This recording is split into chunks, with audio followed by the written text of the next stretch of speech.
Hi, do you believe that making changes in your daily habits and routine can really make that much difference?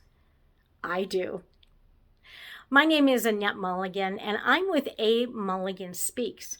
I am a health and wellness advocate, a trainer, presenter, coach, and author.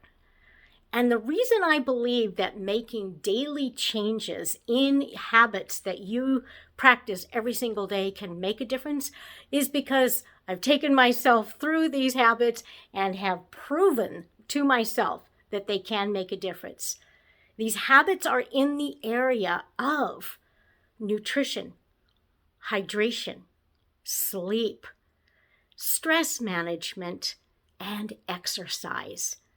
I would love to share with you these different principles and habits that can help you as an individual, but can also even help your organization or business to create a sense of wellness that is kind of contagious, if you will, so that everybody is working towards the same goal of health and wellness, so that the entire team and organization is more productive, more purposeful, and just having a good time at it.